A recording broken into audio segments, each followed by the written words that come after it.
As bruxas permeiam o imaginário popular.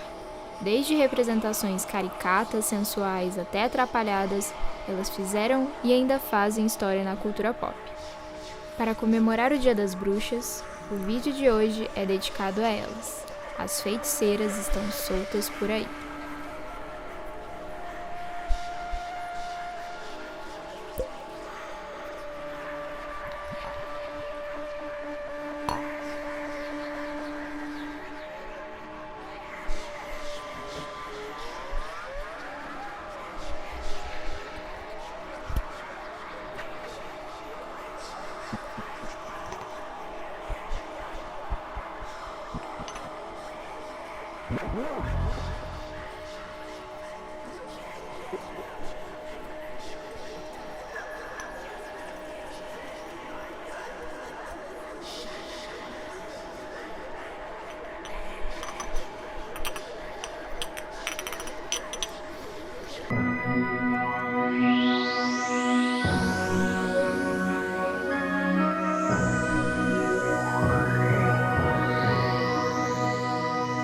Então, bora falar de bruxaria. Hoje eu recebo as apresentadoras do podcast icônico, Cucas e Aras, que são pesquisadoras e estudantes de ciências humanas. Meninas, se apresentem pro pessoal e me digam, o que é bruxaria? Oi, gente, tudo bem? Eu sou a Samara, amiga da Rebeca, há uns 5 anos, talvez mais.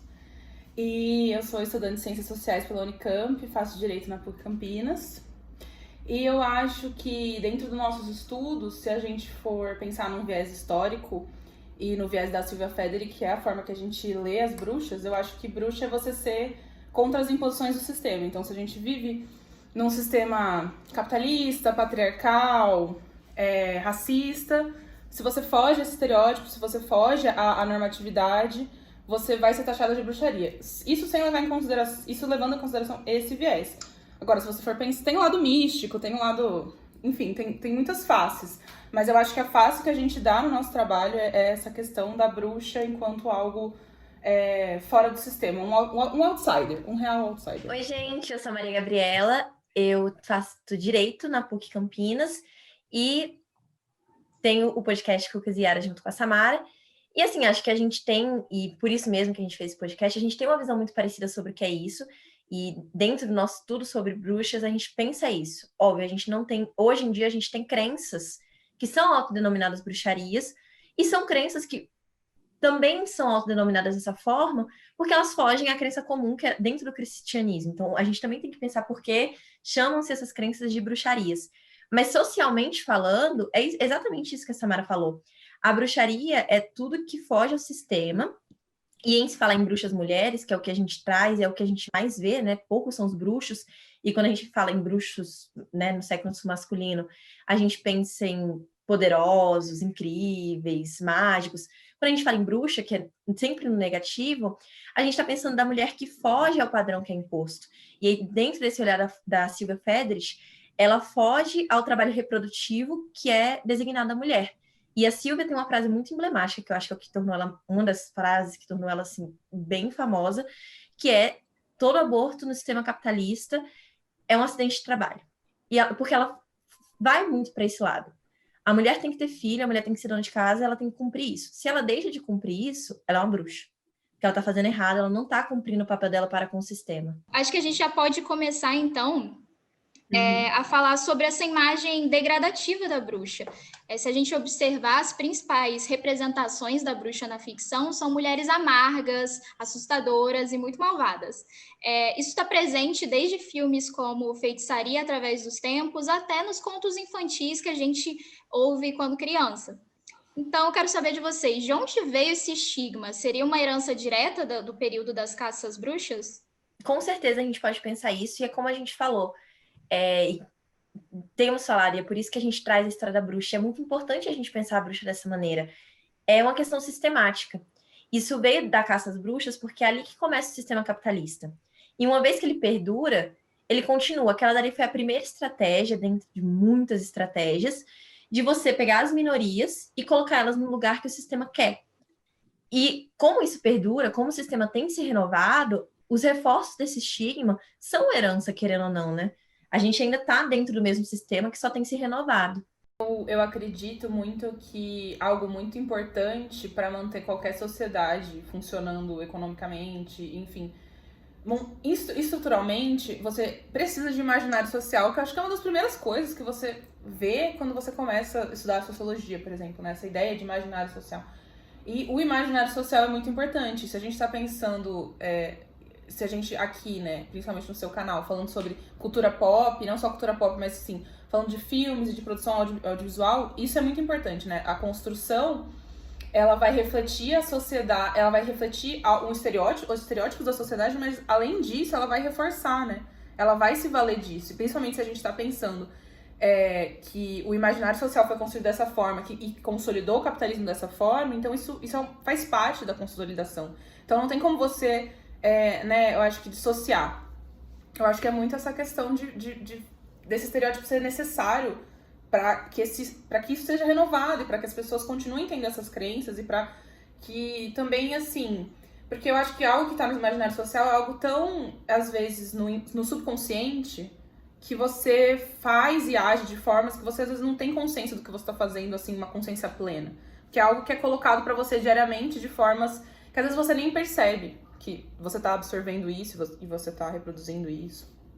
Exatamente, eu acho que o cinema ele molda muito o que a gente pensa e molda muito esse imaginário popular. Então, por exemplo, a bruxa que talvez seja a mais icônica da ficção, a bruxa do Oeste, do Mágico de Oz, ela já é representada de uma maneira muito assustadora, ela nariguda, feia, né? Se a gente comparar principalmente com a bruxa boa, que está ali nos padrões de beleza e loira, e como que talvez essa mulher que é considerada a bruxa boa é aquela que age de acordo com as condutas sociais. Então, eu acho que é muito importante a gente ficar atenta ao que as imagens que nos manipulam mesmo. Eu acho que é super importante a gente pensar que o cinema ele é uma grande caricatura, ele é uma indústria. E quando a gente fala em indústria cinematográfica, ele vai trazer essa caricatura do que a sociedade precisa. A sociedade precisa mostrar isso dessa forma, daquela forma. Quando você tem um movimento contrário, o cinema ele se adequa a ele para consiga agradar tudo.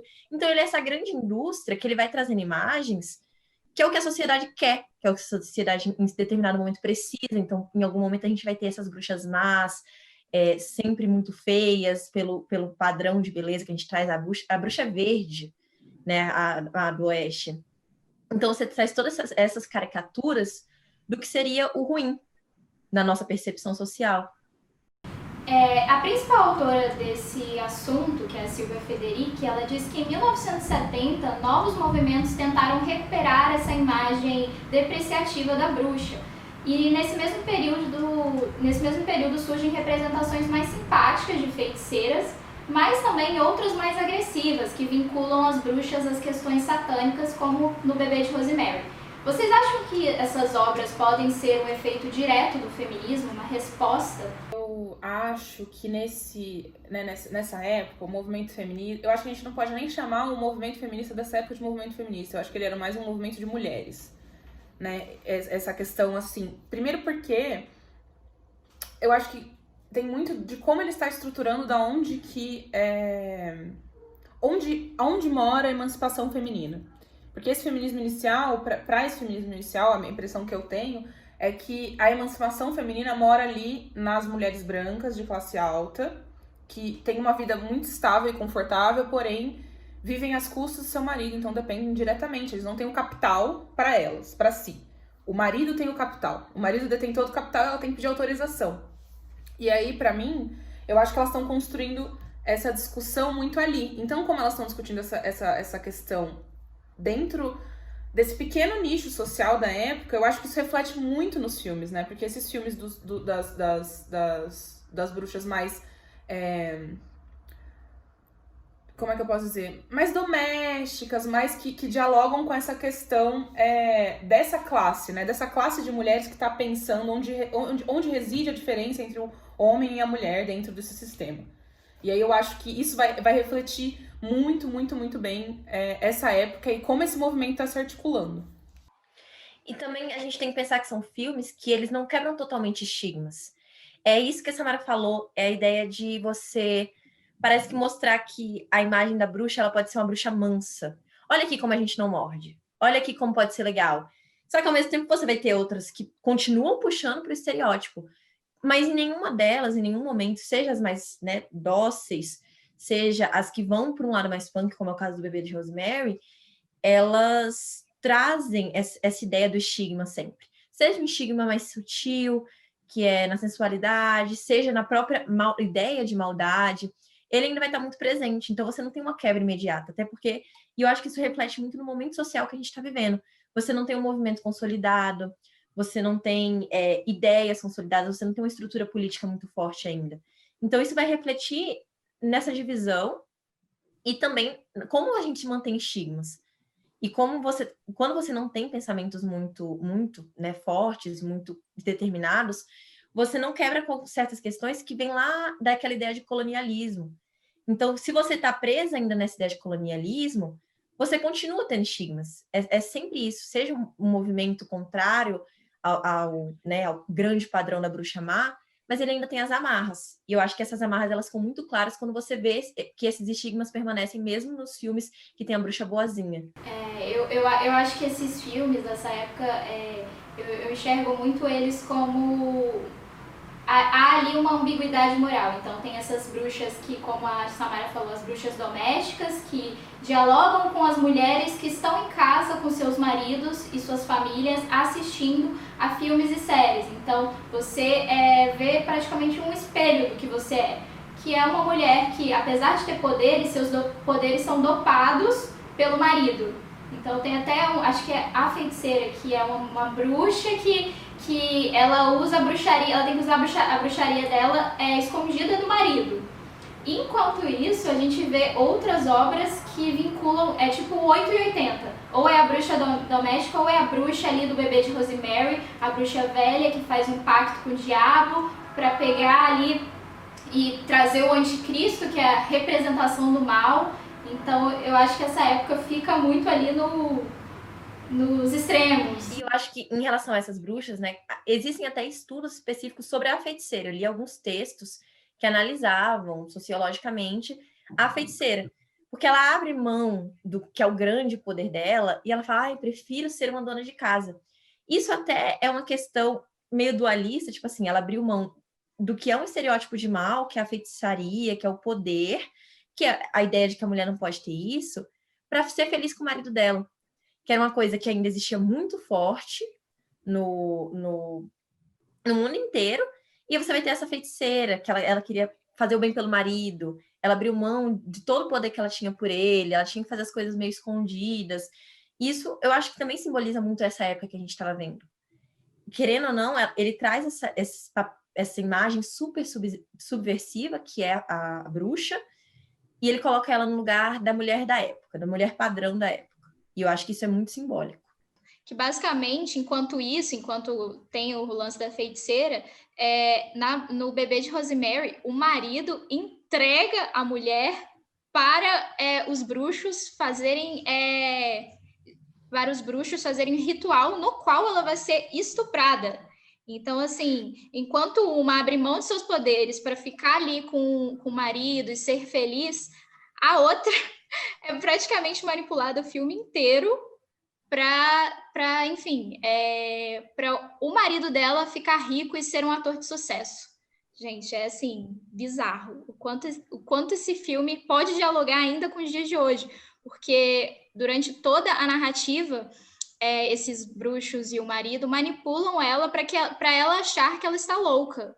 Então, assim, é um gaslighting total. Não, total. Eu lembro que quando eu fui lá no prédio, e isso é uma curiosidade totalmente imbecil, mas quando eu fui no prédio, lá passei pelo prédio que gravaram o Bebê de Rosemary, falam de, né, experiências demoníacas que aconteceram naquele prédio depois das gravações. Eu acho que é uma coisa muito de energia, né? Ele é um filme de energia pesada. Muito. E eu acho que pairou sobre esse lugar essa energia pesada. Ele é um símbolo porque foi gravado lá. Então tem toda essa questão de como é um filme pesado, as pessoas criam essa imagem pesada sobre o local em si. Não só isso, como o próprio diretor tem uma energia pesada nele, porque ele era marido da Sharon Tate, que foi uma mulher que sofreu um atentado, assim, sinistro, ela foi assassinada, né, por aquele Charles Manson lá, que inclusive era uma seita, o Charles Manson. E além de assassinada, ela foi assassinada e ela estava grávida. É muito bizarro como dialoga, de certa forma, com o bebê de Rosemary. Mas, além disso, anos depois, o Polanski, o diretor, foi acusado de estuprar uma menina de, 13 anos. E foi confirmado depois. E hoje em dia ele nem pode pisar nos Estados Unidos por causa desse evento. Então, assim, aí entra naquela discussão, né? Se a gente cancela o filme, se a gente cancela o diretor. É um filme super importante para analisar todas essas questões de gênero, mas olha quem fez o filme, sabe? Fez o filme que ele fez, né? Todo esse roteiro que traz uma ideia de estupro ao redor da Rosemary, que traz essa ideia da gestação da mulher, como ele trata a reprodução feminina, e depois ver quem dirigiu isso. Nos anos 80, a gente passa por uma nova representação das bruxas. Filmes como Elvira, Rainha das Trevas, que eu amo, e As Bruxas de Westwick trazem à tela o estereótipo da bruxa sexy, da bruxa sensual, que tem a sua vida sexual ativa. Levando em conta que muitas bruxas condenadas na Inquisição eram mulheres que pregavam por liberdade sexual, como é que vocês enxergam esse estereótipo nas telas? Eu acho que primeiro é muito importante a gente pensar que essa ideia do pregavam, não existia ainda o imaginário da liberdade sexual, do que seria essa liberdade sexual. Eram mulheres que elas fugiam à normatividade que era pregada na época. Então você ia ter mulheres que tinham relações fora do casamento, prostitutas, mulheres que tinham, né, um relacionamento lésbico, homoafetivo. E aí, até a própria Silvia Federici, no Caliban e a Bruxa, em vários momentos traz essa ideia de como a imagem da prostituta é sempre associada à bruxa. Então, a gente vai ter... até no momento ela fala que eles falavam muito na jovem idade, alguma coisa assim, gente, não estou sabendo a situação. Mas na jovem idade, prostituta, e quando mais velha virava bruxa. Não era bem assim, ela falava bem mais bonito, lê. Mas... ele trazia muito isso. A sexualidade sempre teve muito intrínseca à imagem da bruxa, porque ela era a mulher que tinha relações sexuais com o diabo, que, né, sempre teve essa questão do corpo. E, como a gente disse, era a mulher que fugia à questão da reprodução. Então, a imagem da mulher boa era a imagem casada, que tinha filhos, que reproduzia para o sistema, e a mulher ruim era a mulher que usava a sexualidade de outra forma. E é importante a gente pensar que nesses anos 80 estava ocorrendo o que é chamado de sex wars, mais ou menos perto, não era bem aí. Mas foi uma época em que se deu esse diálogo dentro do movimento feminista, que se chamou sex wars, que é quando o já consolidado movimento feminista vem e fala, olha, vamos falar de sexualidade feminina. E aí eles chegam em relacionamentos homoafetivos femininos, pornografia, prostituição e sexualidade no geral. Só que isso causou uma cisão muito grande no movimento. Você vai ter várias pessoas com várias ideias diferentes dentro do próprio movimento. Então, é um movimento que, quanto à sexualidade, também não é homogêneo.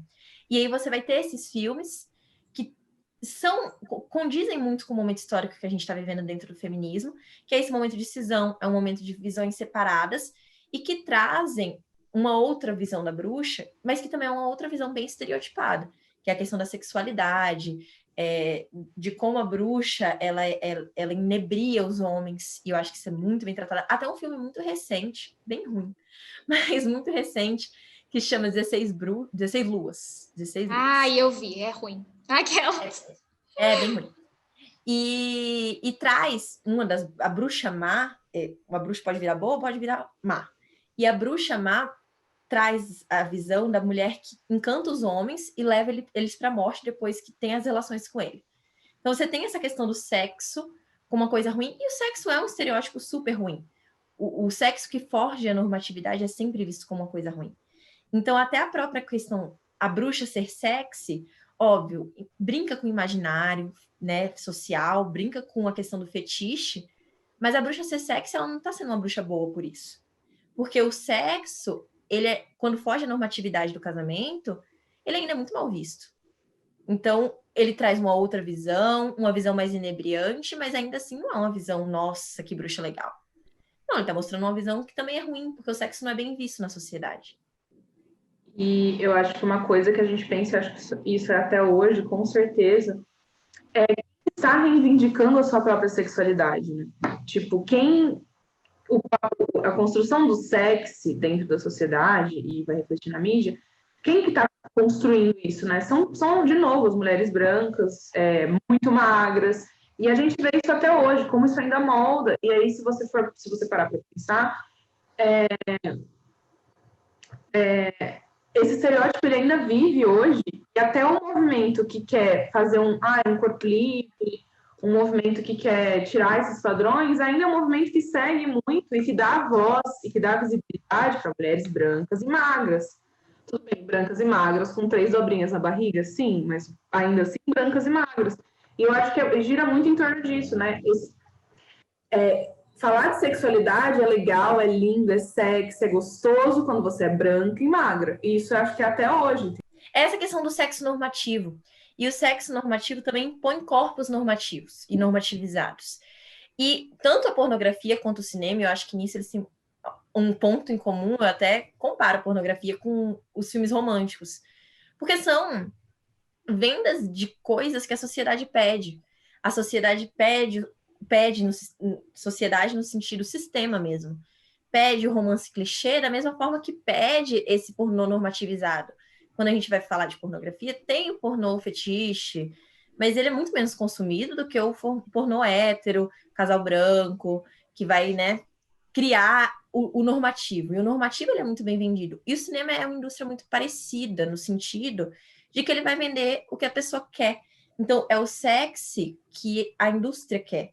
É o sexy que a indústria coloca como sexy. Nas Bruxas de Westwick, eles colocam a Cher, que é um sex symbol super padrão, mas que é um sex symbol. Então, eles colocam como figura principal aquela mulher que já é, né? E eu acho que é isso, é o vender o que a sociedade pede. Eles não vão colocar, por exemplo, uma atriz que não é, que é contraditoriamente dita como feia para fazer uma bruxa sexy. Eles não vão trazer isso. Sim. E eu acho que isso é bem importante se pensar que aqui a crítica não é da mulher que é sexy. Toda mulher gosta de se sentir sexy. A questão é do que é visto como sexy, do que é colocado como feio. Porque existe a imagem do sexy. E essa questão de imaginar o que é o sexy e o que não é bem errada. É que eu acho isso muito engraçado, né? Quando vem uma mulher diferente do padrão sendo sexy, é um negócio assim. Ela é marcada pela diferença, entendeu? E eu acho que é aí que a gente não consegue romper a barreira. Sempre vai ser o diferente. E quando tá ali estampado, nunca vai ser. A gente vai ter que fazer um movimento pra falar, normalizem os corpos e usar esse filme. Isso por si só já é muito precário, já é muito ruim, porque você tá querendo normalizar uma coisa que de cara já é vista como diferente. Tipo, ninguém precisa falar, isso é diferente. Eu já olho e já falo, isso é diferente, então eu preciso pedir que normalizem isso. Então, isso tudo já é muito louco, né? E como isso vem de muito tempo, né?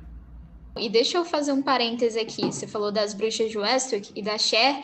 Você acredita que o Jack Nichols, né, que é o antagonista do filme, ele e o diabo, né, no filme, ele não queria que a Cher fosse uma das protagonistas, porque, de acordo com ele, ela era muito velha para o papel. Ela não tinha nem seus 30 e poucos anos, e o cara já estava lá na faixa dos 40, 50. Então, assim, mesmo a Cher, sendo a Cher, e assim, dentro de todos os padrões possíveis, ela quase não fez o filme porque o cara, o antagonista, que nem é o personagem principal, mas é muito, muito lembrado para esse filme, às vezes até mais do que as 3 protagonistas, queria ali comandar quem é nova, quem é velha para fazer um papel. Então, assim... Como até isso é uma questão. Você tem um corpo, a Cher tem um corpo padrão, apesar, né, de ter uma beleza que chamam de exótica, ela tá bem dentro dos padrões, e aí o cara olha a idade. Como até isso é uma questão dentro desse sistema que prega tudo. Pois é, e é engraçado, porque muitas vezes as bruxas são retratadas como mulheres velhas que querem a juventude. Então, mulheres que fazem de tudo, inclusive enfeitiçar criancinhas em abracadabra, ou tomar qualquer porção em A Morte Lhe Cai Bem, para conseguir essa juventude, essa beleza. Como é que vocês enxergam isso? Eu acho que é uma questão super padronizada. É essa questão do que é o belo. A busca do belo, ela sempre... O belo tem rosto, o belo tem cor, o belo tem um corpo determinado. E aí eu acho que tá aí a grande raiz. Primeiro que a gente não tem essa ideia, a ideia do que é o belo é muito certo. E porque a ideia do que é o belo é muito certo, tem sempre essa busca. Porque a gente tem essa determinação do que é e do que não é, que você corre atrás. E eu acho que isso fica muito bem determinado nessas questões. Até no filme que eu morri de medo, A Bruxa, tem a questão, né, dela pegar a criancinha, depois ela mostrando, fazendo um ritual com a criancinha. E é um filme bem misterioso, né? Fica meio aberto. Mas dá essa ideia até onde se vai pela beleza. E a gente tem isso muito claro hoje. A gente tem pessoas muito novas fazendo cirurgias plásticas, pregando a cirurgia plástica com uma ideia de eu acho que se te faz bem, você tem que fazer mesmo. Mas a gente tem que entender o que está por trás disso. O que está por trás de você ter mulheres de 50 e poucos quilos fazendo uma cirurgia laje para ter um gomo. E eu acho que isso é muito problemático. Só que esses filmes mostram esse espelho. Você tem bruxas que fazem de tudo, sacrificam criancinhas para ter a juventude, a beleza. E você tem, na vida real, pessoas transformando completamente seus corpos, passando por mesas de cirurgia, se colocando num risco absurdo para também atingir isso. Então, de certa forma, é uma coisa muito real. Eu acho que circunda muito nessa ideia que se construiu por muito tempo da mulher. O que mais importa na mulher é se ela está bonita. Se ela está com as unhas feitas, se o cabelo dela tá bonito, se a roupinha dela tá bonita. Então eu acho que gira muito em torno disso. E aí a gente vê isso nas bruxas, né? Elas não querem ser o estereótipo da bruxa velha, feia, má. Elas querem ser sexy, né? Aquela questão de femme fatale, né? E eu acho que hoje em dia, que nem a Maria Gabi falou, eu acho que é muito isso. Assim, é um absurdo, assim. Você vê promoção de silicone. Cara, pra mim, a gente sabe que tudo tá errado quando a gente vê promoção de silicone na internet. Você vai fazer o saldão da cirurgia plástica no seu médico. Você chega lá, ali você quer peito, a gente coloca a bunda, a gente muda isso aqui. E isso reflete muito nessa questão das bruxas, né? Tipo, uma busca por uma sensualidade, um corpo, um estereótipo, que eu acho que se a gente parar pra perguntar pra essas pessoas, nem elas sabem dizer qual é o estereótipo. Porque, né, eu acho que gira muito em torno disso. E como isso tem total diálogo com essa questão, né? De, tipo, as bruxas também estão buscando um estereótipo dentro do que é ser estereótipo sexy nas bruxas. E as mulheres sempre, assim, de formas diferentes, eu acho que agora muito mais, por conta de redes sociais, têm buscado essa beleza. E é sempre uma busca meio que incessante. E eu acho isso muito engraçado, porque você não sabe o que você tá buscando, assim. Você não tem ideia exatamente do que você quer. Pausa para exaltar vocês, porque eu adoro falar com mulheres inteligentes. Vocês são muito inteligentes. Muito bom. Já caminhando agora para um passado mais recente, os anos 90 era de ouro das bruxas na ficção. Temos as feiticeiras más, que querem comer criancinhas, em Convenção das Bruxas, as atrapalhadas e super caricatas em Abracadabra, e as bruxas teen, que eu vou exaltar aqui, as jovens bruxas. Essa década, eu acho que preparou terreno para despertar o interesse aí do público na bruxaria, mas também para representações mais complexas nos anos seguintes. Então, eu quero saber, quais bruxas dos anos 90 marcou vocês? Cara, eu acho que total aquela bruxa ruiva do Abracadabra, que é a Dentuça. Eu acho ela incrível. Eu acho que ela faz o filme sozinha. O filme poderia ser só dela. Quando ela canta I Put a Spell on You, o mundo vai ao chão. Aquela música é perfeita. E assim, eu acho que é um filme. Eu preciso falar que a Samara não gosta de musical. Então, se ela gosta de um filme que tem uma pessoa cantando. Mas é que depende do musical. Eu sou chatinha. Enfim, a Rebeca sabe que eu sou chata pra filme. Aí. Eu acho, tipo assim, que é um filme muito, muito legal, porque eu acho que ele é muito. Apesar de ele trazer a bruxa, essa ideia da bruxa bem estereotipada, ele é um filme muito infantil, sabe? É um filme muito infantil no sentido assim, você vê quando criança, tem uma música, é bem caricato, mas eu acho que não chega a ser... não sei, eu acho que ele cumpre um papel que é meio aleatório pra época, assim. Eu acho que ele não faz assim, nossa, inovamos nas bruxas. Sabe, eu acho que ele... Entreter, né? Esse é o ponto, ele quer só dar um entretenimento, então... Eu acho que é um filme tão gostosinho de assistir, assim, e essa parte dela cantando é tudo pra mim, tudo. Eu acho, só um parênteses, assim, eu acho que esse apelo mais cômico é uma forma de você trazer as bruxas de forma mais carismática. Então, por mais que elas sejam más, assim, por mais que elas queiram enfeitiçar crianças, comer crianças, o público gosta delas e você mesmo está citando aí uma bruxa que é caricata, mas ao mesmo tempo ela tem o seu lado positivo, vamos dizer assim. Então, acaba que isso tem um pouco em Convenção das Bruxas. Eu acho que nos anos 90 foram criadas imagens mais, apesar de serem meio atrapalhadas, são imagens engraçadas das bruxas. São imagens perfeitas? Não, mas são imagens legais, que estão ali na nossa nostalgia, eu acho. A minha bruxa, ela já é mais padrãozinha. A grande bruxa que me marcou desde que eu era muito pequena foi a Sabrina. Eu lembro que passava na TV, quando eu era pequenininha, a Sabrina antiga. Uhum. E eu achava engraçadinho, eu gostava, eu não tinha muita consciência do que estava acontecendo, porque era uma série teen, né? Mas eu achava bonitinho, e aí depois eu fui assistir novamente. Eu acho que a grande questão da Sabrina, primeiro eu acho que essa questão cômica. É uma série engraçada, é uma série leve.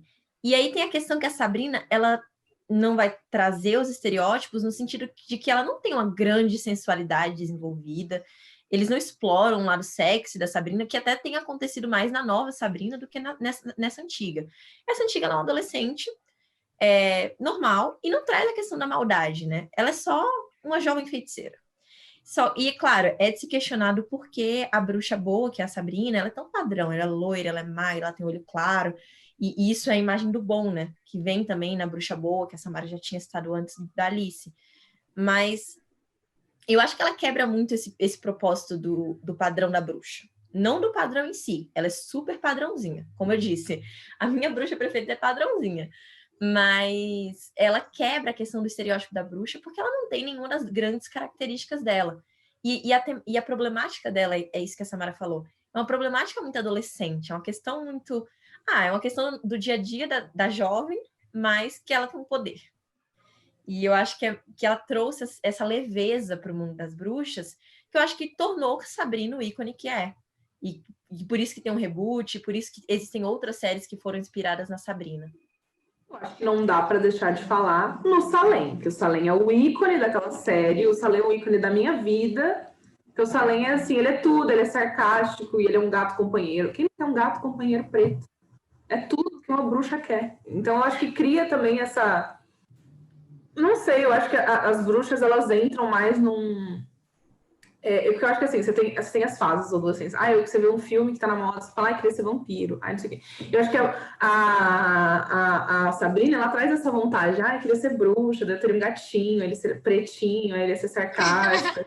E foi a fase da época. Na época da minha Sabrina, eu tava comprando revistinha da Witches. Então tinha todo o imaginário. Tinha toda a questão da bruxa boa. Nossa, caminhando aí para esses clássicos teens que eu, assim, adoro coisa teen. Filme teen, série teen. E as bruxas que me marcaram foram as Jovens Bruxas, que inclusive vão estar de volta aí num remake que... Não sei, né? Vamos ver. Além de ter uma trilha sonora, assim, icônica, de bandas mais desconhecidas, assim, da época, e um figurino... Gente, bruxa com sainha colegial, eu quero, sabe? Eu acho que toda menina queria ter os lookinhos das Jovens Bruxas. Eu acho muito legal, porque cada bruxa ali, são 4, tem seu arco que é muito específico e conversa muito com os problemas que as adolescentes enfrentam. Então, uma sofre... com queimaduras, então ela sofre por causa desse padrão estético, ela tem queimaduras e ela fica tentando fazer vários procedimentos para se livrar disso. Outra sofre racismo na escola por causa do cabelo dela, enfim, para ela ser uma jovem negra, e eu acho que tem complexidades ali e que não giram em torno do homem. Apesar de no terceiro ato haver ali uma rivalidade entre elas por causa de um homem, no primeiro e no segundo ato, até a história se desenvolver é muito sobre elas encontrando ali seus poderes e dialogando com seus problemas de colegiais e, enfim, eu acho que assim, é um clássico. Assistam. Por fim, a gente chega na era atual, em que os remakes estão sendo produzidos, as bruxas estão na Netflix e sendo representadas de uma maneira mais complexa. Então, qual a importância de nós, mulheres feministas, resgatarmos a imagem da bruxa, mas fugindo de discurso vazio? Acho que é muito essa questão da gente buscar nos primórdios qual que foi a simbologia da bruxa, porque qual foi a simbologia da bruxa e por que que ela se tornou um alvo do sistema e por que que ela é perigosa ao sistema. Eu acho que se a gente se voltar a isso, a gente não vai estar entregando a bruxa que a gente entrega hoje no cinema muitas vezes, né? Que é esse estereótipo que serve ainda a um propósito, que causa amarras sociais, né? Que gera amarras sociais e que reproduz amarras sociais. Então eu acho que é muito essa questão, né? Eu acho que a importância de reivindicar a bruxa é que a história das opressões que aconteciam na época da Idade Média, finalzinho da Idade Média, começo da era do capital, do capitalismo, é justamente a gente entender que isso que foi construído ali foi colocado, né, como uma forma do capitalismo se consolidar. Então, tipo, ele é como se fosse uma das amarras, né? Uma das colunas. Pra gente pensar que a gente tem uma casa, que o capitalismo é uma casa. Uma das vigas dessa casa, com certeza, vai ser o Caça às Bruxas, porque foi uma tentativa na Idade Média que funcionou e continuou funcionando durante o capitalismo, assim como as colônias serviram muito a um propósito do capitalismo também, apesar de não terem nascido naquela época. Então eu acho que a importância de reivindicar as bruxas é pensar numa bruxa enquanto emancipada do sistema, enquanto uma figura que não serve ao sistema e não serve às amarras que o sistema impõe, né? Ela transgride tudo isso. Então eu acho que é uma mulher que transgride todas essas barreiras. E eu acho que aí que é o ruim que a gente já falou aqui, né? Que a gente vê a representação da bruxa ainda enquanto uma mulher branca, uma mulher que de certa forma também tem a possibilidade de falar sobre sexualidade. Como eu acho que não é o lugar de muitas mulheres, né? Porque se a gente for pensar em questões de opressões, sabe? Eu acho que a questão da sexualidade acaba sendo um pouco apagada quando você tem outras questões que perpassam a vida dessas mulheres. Então, eu acho que é justamente reivindicar esse local, né? Eu acho que quando a gente... Reivindicar esse local de uma mulher transgressora. Eu acho que a palavra é isso. É essa, né? E transgressora real. Não essa questão de, tipo, essa bruxa com sentido vazio que o movimento feminista traz, muitas vezes. E eu acho que acredito que a maioria das pessoas que falam, né? Somos as netas que vocês não conseguiram queimar, não sabe a história do Caça às Bruxas, não sabem quem foram as bruxas. E estão se apropriando de algo que é super importante de uma forma completamente errada. A gente não tá falando sobre jargões ou, né, manchetes. A gente tá falando de uma história que ajudou na consolidação do capitalismo e ajudou na criação de todos os estereótipos e amarras sociais que tem hoje. Que ajudou na criação das estruturantes sociais, que se fundiu também com a colonização. Então ela faz parte, é parte integrante. Então a gente tem que quebrar isso. Mostrar a outra face, não reforçar a mesma face que já é reforçada e reproduzida há séculos. É que dentro do que se chama, né, hoje, o grande movimento feminista, a gente vai ter vertentes e a gente tem algumas vertentes que ainda são bem comerciais. E dentro do que a gente estuda, e a gente estuda que a gente acredita nesse movimento antissistêmico, que dentro do sistema capitalista também se põe enquanto anticapitalista. Então, se você tem um feminismo comercial que vende a bruxa, que vende essa imagem que é exatamente comercial, você vê produtos com isso, você não está sendo antissistêmico. Você está dentro do sistema. E aí você não consegue romper, porque como a Samara, exatamente o que a Samara falou, é um estruturante do capitalismo. Uma das grandes estruturantes é o Caça às Bruxas e a opressão feminina. Então, se você está dentro desse sistema, vendendo uma coisa, você ainda é parte dele. E eu acho que essa é a grande problemática de você vender uma imagem muito vazia da bruxa, de você não ir a fundo no que é a bruxa. Porque a bruxa é uma imagem do porquê a gente tem que ser antissistêmico. E aí, quando você simplesmente comercializa isso, se torna super problemático. E aí a gente pensou até na própria Malévola. A Malévola é a grande imagem, eu acho, de filme hoje do feminismo comercial. Você reconta a história de uma forma bem feminista. O malvado é o rei. Não era a bruxa, não era a Aurora, era o rei. Ele que era ruim o tempo todo. Você O vende homem, né? isso, o homem. Então você vende isso. Só que ao mesmo tempo que você vende, você não larga os estereótipos. A Malévola é estereotipada. Apesar, né, de ser um filme infantil, você coloca a Angelina Jolie, que é um sex symbol do anos 2000, para fazer a Malévola. Você coloca uma maquiagem sexy, você coloca ela num batom vermelho, ela é provocativa. Então, a Malévola eu acho que é um grande símbolo do feminismo comercial. Claro, um filme muito legal, contar outra história, poxa, não vamos desfazer do que significou a Malévola, até para a própria Disney, que quebrou ali muitos parâmetros do que era Disney e que tem quebrado os desenhos dela. Mas eu acho que pensar que a Malévola é bem o feminismo comercial, que a Malévola é bem estereotipada ainda e que vende muito essa ideia desse feminismo, que é a Disney, gente, é uma empresa. Então, é de se pensar, sabe?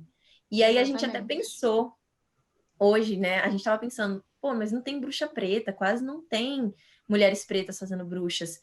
E a gente pensou que, pô, acho que a grande bruxa dos anos 2000 é a Bonnie Bennett, do The Vampire Diaries, porque eles trazem uma mulher preta fazendo uma bruxa, e eu acho que a grande questão dela é, ela é uma bruxa boa, que, né, ela foge aquela questão do branco como bom, e só que ela é uma bruxa muito humana. Ela é boa, mas ela tem uns momentos que ela não gosta da pessoa, e que, sabe, não quer fazer o bem para aquela pessoa, ela é muito normal. E eu acho que traz essa questão a bruxa boa não tem que ser a bruxa heróica. A bruxa boa pode ser a bruxa humana. E ela quebra o padrão de beleza que tinha sido trazido na bruxa loira e branca. Eu acho que ela é um personagem super complexo e que para bruxas dos anos 2000, eu acho que ela é a que mais, assim, bato palmas pro desenvolvimento dessa personagem, sabe? Muitos ensinamentos foram deixados, então eu quero agradecer vocês duas e pedir para a galera que está assistindo assinar o podcast Cucas e Yara, vocês vão aprender muito, assim como vocês aprenderam nesse vídeo aqui. Muito obrigada, meninas. Obrigada a você, foi ótimo estar aqui no canal. Obrigada, amiga. Obrigada, Maria Gabriela, minha parceira. E a Rebeca, minha amiga de infância, que está fazendo esse canal. Aliás, reforçar, gente, o sininho, a inscrição. Assina a notificação. Entender os filmes para além de popcorn time, entendeu? Aquelas vazias, um negócio profundo, um negócio elaborado. A gente vê aqui no canal.